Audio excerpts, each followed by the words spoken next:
It feels to me like the FA Cup has been rejuvenated.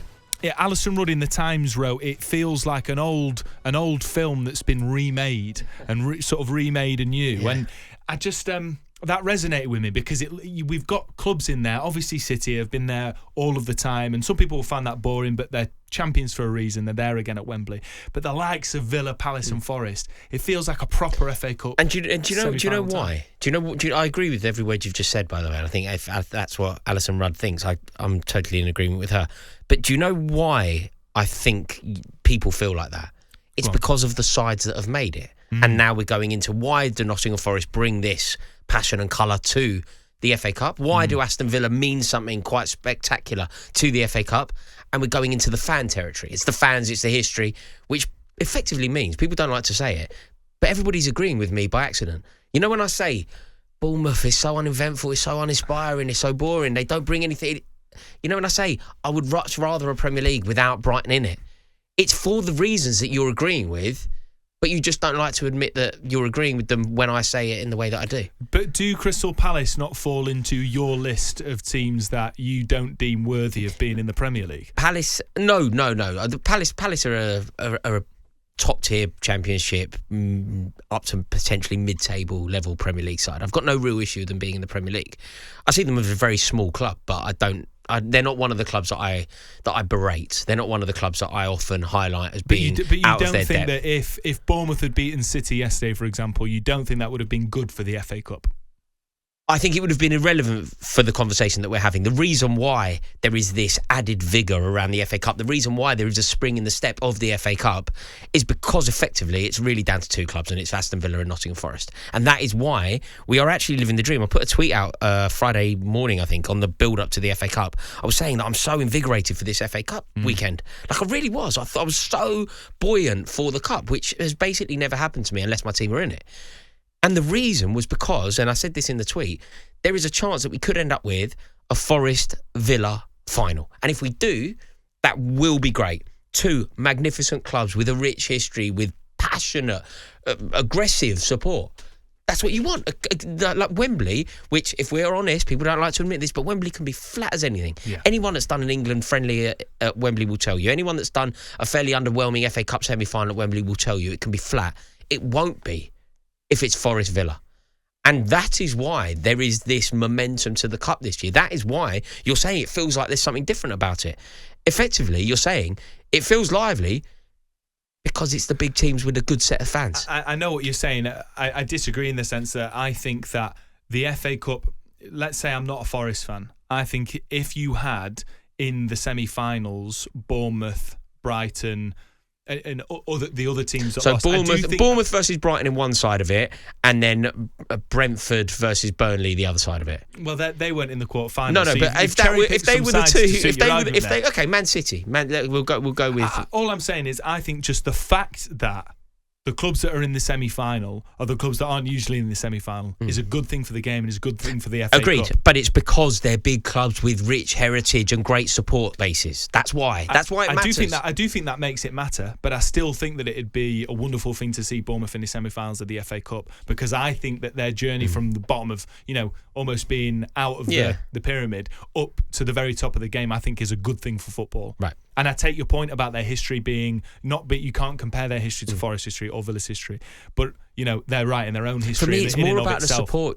It's actually look. There is a lot of that, and I obviously do talk about the history and what the clubs represent, and I stand by that. Yeah. But I think the reason why the FA Cup this year could potentially be a magical occasion on FA Cup final day is because what you could have 30,000 Aston Villa fans in the stadium with probably another 10,000 in London.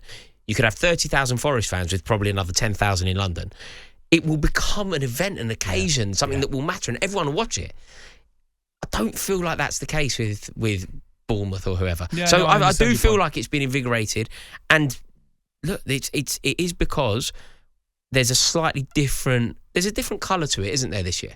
It isn't Chelsea on one side of the semi-final with potentially Man City or Liverpool on the other side of the final with Arsenal, who have all done the trip down Wembley way or Empire Way, whatever they make us call it. Right? those sets of fans have done it time and time again. It isn't special. It isn't wonderful. Feels new, doesn't it? Can, particularly for a semi-final, for those sets of fans, can on some level feel like a bit of a chore. We played Palace there one year. Everyone found it. We were winning and everyone found it a chore. Now, we're talking about the potential of, let's say, a Forest Villa final and how amazing that'd be for the fans and and just how exciting it would be down Wembley Way. Sets of fans that aren't necessarily as used to making that annual trip to Wembley. But Manchester City are still in the competition. We've just heard the latest odds from William Hill. They're still favourites to win that competition. In your mind, are they going to win it at a canter? And if they do win it, Rory, hypothetically, does that save their season, or is that discussion really just null and void? I think it saves the season to a degree if they marry it up with qualifying for the Champions League. I think any season, and perhaps people will disagree with me on this, but I think any season where you win silverware and qualify for Europe's premier competition can't be seen as a total disaster. No, not at all. At the beginning of the season, Manchester City enter four competitions. If you win one of them and then salvage something by finishing in the top four, I don't think it's a bad look. I appreciate that their aspirations at the beginning of the season would have been different. But I believe that it would certainly salvage it if they end the season with an FA Cup and a place in the Champions League next year. So yes, I think it would be enough.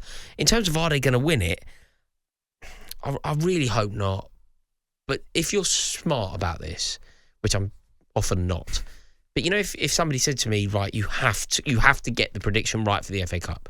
You put your money on City. I mean, you have to, don't you? Yeah. They're the team that have done it. What makes won't sense. happen to City? I can guarantee you this won't happen to Man City. And no, you can't guarantee me that this won't happen to Forest. I don't think it will happen to Forest, but you can't guarantee me. Manchester City will not freeze on the occasion. Manchester City will raise the tide of Manchester City will elevate on the day of the FA Cup semi-final. They know what it's about. Exactly, yeah. Forest, I hope they get through. I really do. And I hope Aston Villa get through. And after that, for you, I hope Forest win. After that, though, I really don't care. I just think it'll be an amazing occasion. Yeah, it will be. Now, let's talk about Palace. We've not really mentioned them. It's fascinating, this. If Palace had started this season in December, I know this is hypothetical, but it just speaks to the wonderful form they're in. They'd be fourth in the Premier League, Rory. Their form has been incredible under Oliver Glasner. He knows how to win a cup. He's won the Europa League with Frankfurt. Do you think that there can be dark horses? I think it's really exciting for Palace. I mean, I certainly wouldn't want to play him at the minute. It's funny, isn't it? Because generally, when there's only 4 teams left, you don't really have a dark horse. But people aren't talking about Palace as potential FA Cup winners. Yeah. Like, we're talking about the history and everything about Villa and Forest, and everybody's talking about Manchester City because they're Man City and Guardiola. And somehow we do have this side out of 4 going totally under the radar, and the way that they beat Fulham. Like, they played them off the park. Yeah. They were far too good. Fulham couldn't really live with them, and Fulham are a good side.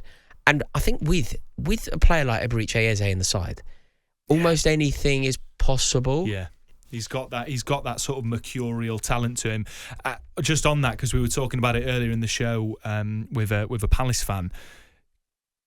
I'm concerned for Palace. I'm concerned that when you've got players like Gay, Mateta on the form he is, Eze, Wharton, I find it hard to believe that they'll start next season with all of those players. Yeah, although I'm inclined to agree with you, but it's also important to remember that if Palace are ever going to make a serious play for regularly getting to FA Cup semi-finals, regularly trying to win silverware, potentially winning silverware, potentially playing in Europe, they've had the misfortune and almost ignominy of watching Brighton do what I was talking about. They're playing in Europe. They've watched Brighton play Ajax, which is ludicrous.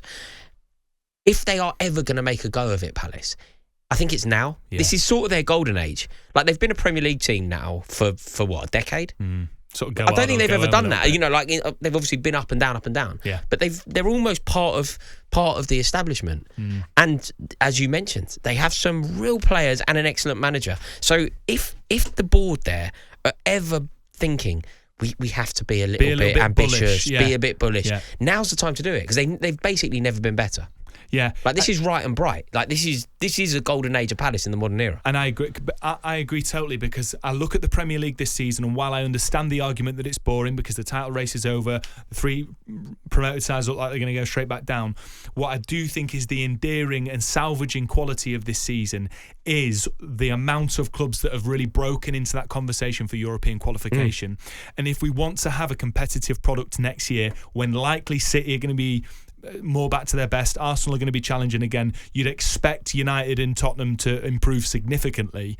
I think that makes for a really exciting season. If the Crystal Palaces and the Fulhams and the Brightons of the world back themselves again in the summer to be even more competitive, I think that sets up an enticing Premier League next season. On AM, on DAB, via the talkSPORT app and on your smart speaker.